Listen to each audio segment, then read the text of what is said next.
கிறிஸ்துவுக்குள் மிகவும் பிரியமான தேவனுடைய பிள்ளைகளே, மீண்டுமாய் ஒரு புதிய மாதத்தை நம்முடைய ஆண்டவராக இயேசு கிறிஸ்து நம்முடைய கரங்களிலே பரிசாய் தந்திருக்கிறார். இந்த 3ஆம் மாதத்தில் அடியெடுத்து வைக்கிற நீங்கள் ஒவ்வொருவரும் ஆண்டவருக்கு உள்ளத்தின் ஆழத்திலிருந்து நன்றி சொல்லுவீர்களா? இந்த மாதத்தில் கர்த்தர் நமக்கு தரும் ஒரு அற்புதமான ஒரு வாக்குத்தத்த வசனம் ஏசாயாவின் புஸ்தகம் 35ஆம் அதிகாரம் அதனுடைய 1வது வசனம். வனாந்தரமும் வறண்ட நிலமும் கடுவெளி கழித்து புஷ்பத்தை போல செழிக்கும் என்று சொல்லி கர்த்தர் இந்த நாளிலே நம்மோடு ஒரு வாக்குத்தத்தத்தை தந்து பேசுகிறார். உங்கள் வனாந்தரங்கள் இந்த மாதத்தில் செழிப்பாய் மாறும் என்று கர்த்தர் வாக்கு கொடுக்கிறார்.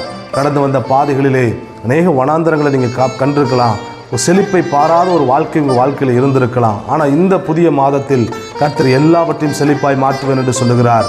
பெயர்செபாவின் வனாந்தரத்திலே ஆகார் கண்ணீரோடு அலைந்து திரிந்து தண்ணீரை தேடி கதறின போது தேவன் அவளுக்காய் ஒரு சுரக்கும் நீரூற்றை கட்டளையிட்டார். லாகாய் ரோயி என்கிற அந்த நீரூற்றை கர்த்தர் அவர்களுக்கு காண்பித்தார். அவர் காண்கிற தேவனாய் இருந்தார். இந்த நாளில் உங்களுடைய வாழ்க்கையிலே கர்த்தர் இந்த புதிய மாதத்தில் ஒரு சுரக்கும் நீரூற்றை அவர் கட்டளையிடப் போகிறார். உங்கள் வாழ்க்கையினுடைய எல்லா தேவைகளையும் சந்திக்கிற ஒரு அற்புதமான நீரூற்றை உங்கள் கரங்களிலே தந்து இந்த புதிய மாதத்தில் கர்த்தர் உங்களை ஆசீர்வதிக்க போகிறார். இந்த வார்த்தைக்கு அர்ப்பணித்து நீங்கள் கீழ்ப்படிந்து நடங்க.